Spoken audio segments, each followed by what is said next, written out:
تعالوا اوريكم ازاي تعملوا سكتشات سكه في البيت بكل سهوله بدون خميره. في 10 دقايق بس هتقدروا تحضروها. شايفين؟ خطيره بجد، وريحتها عايزه اقول لكم ان ريحتها فظيعه. لازم تجربوها، سهله جدا وبدون خميره. في 10 دقايق تقدروا تحضروها. يلا بينا على طول نبدا في الطريقه ونشوف عملناها ازاي. يلا بينا. اول حاجه معايا 250 مللي من الميه، ميه عاديه خالص من الحنفيه، مش لازم ميه دافيه. 250 مللي من الميه يعني كوبايتين ونص من الميه. هزود كمان 100 مللي من زيت الزيتون، يعني نص كوبايه من زيت الزيتون. نص معلقه صغيره من الملح. هنقلب بقى كده في الاول وندوب الملح قبل ما ننزل بالدقيق. هستخدم كمان روزماري فريش اللي هو الروزمارينو او اكليل الجبل. هناخد منه كده كام رام كده اهوت، يعني شويه كده صغيرين بس كفايه كده. وبعد كده هنقطفهم. ريحته حلوه جدا طبعا. لو انتوا عندكم فريش طبعا يا ريت تستخدموا الروزماري الفريش، طبعا بيكون افضل كتير يعني لو متوفر عندكم. وبعد كده هنفرمه كده شويه بالسكينه، نقطعه قطع صغيره خالص كده. عايزه اقول لكم ان ريحته فظيعه. معايا 500 جرام من الدقيق. انا هشتغل بس ب 500 جرام، انتوا ممكن تضاعفوا الكميه زي ما انتوا حابين، يعني ممكن تقللوا الكميه للنص او ممكن تضاعفوها بدل نص كيلو يبقى كيلو من الدقيق، يعني زي ما انتوا عايزين او زي ما انتوا ما تحبوا. هضيف الروزماري مع الدقيق بالشكل ده وهنقلب كده. هنخلط بس الروزماري مع الدقيق وبعد كده هنزل بالدقيق مره واحده بالشكل ده كده. هقلب بقى كل المكونات دي كلها مع بعضيها بالسباتولا عادي خالص كده.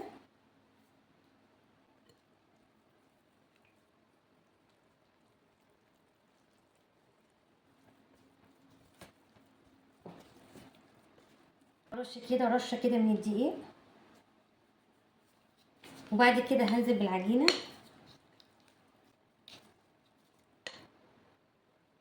هرش كمان رشه كده فوق العجينه كده، رشه دقيق بسيطه.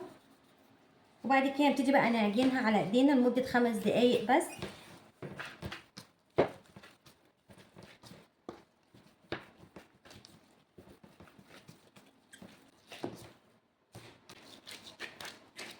شايفين قوام العجينه؟ ناعمه جدا جدا، شايفين؟ وفي نفس البوله اللي احنا عجننا فيها همسحها كده بفرشه زيت صغيره وهسيب العجينه تريح بس 10 دقايق. هغطيها واسيبها بس تريح 10 دقايق. وبعد ما سبت العجينه 10 دقايق ترتاح هقسمها على 2. في الاول هنجيب ورقه زبده هنحطها كده وبعد كده رشه بسيطه كده من الدقيق. هناخد كده العجينه، هجيب برضو ورقه زبده وهحطها كده على الوش كده فوق العجينه. وبعد كده هنبتدي بقى نفرد العجينه على قد ما تقدروا. ان انتوا لازم تخلوا العجينه سمكها رفيع جدا، يعني على قد ما تقدروا ان انتوا ترفعوا السمك بتاعها، ترفعوه جامد جدا عشان تطلع محمصه معاكم.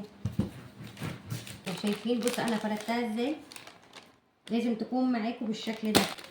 هجيب بقى صينيه واحطها كده في قلب الصينيه بالشكل ده.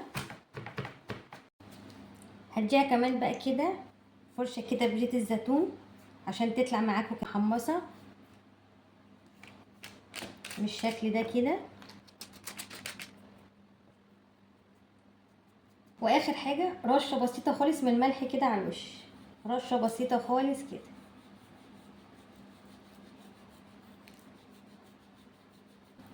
كده خلاص هي بقت جاهزه. هدخلها بقى الفرن.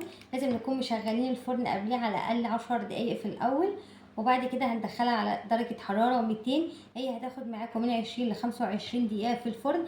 اول ما تلاقوها ان هي ابتدت ان هي تتحمص وتاخد لون ذهبي كده حلو وتاخد القرمشه اللي احنا بنحبها، هنطلعها على طول من الفرن، ادخلها الفرن وبعد ما تخرج من الفرن هوريها لكم ونشوف شكلها. اقول لكم ان ريحتها كانت في الفرن ريحتها رهيبه بجد، ريحتها حلوه جدا.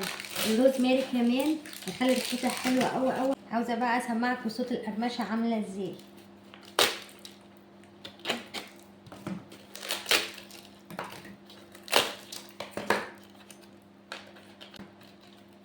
شايفين بقى القرمشه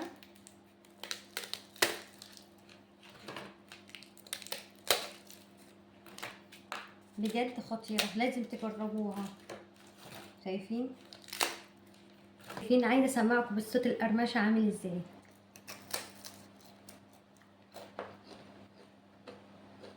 طعمها خطير، فظيعه بجد.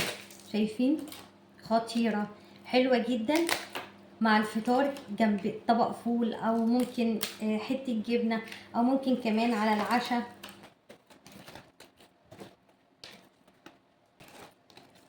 شايفين بقى الجمال، بصوا الجمال. شايفين. وبس كده وصلنا نهايه الفيديو. اتمنى يكون الفيديو عجبكم، وبالف هنا على الكل هيجرب وصفه النهارده، واشوفكم تاني على خير في فيديو جديد، وباي باي.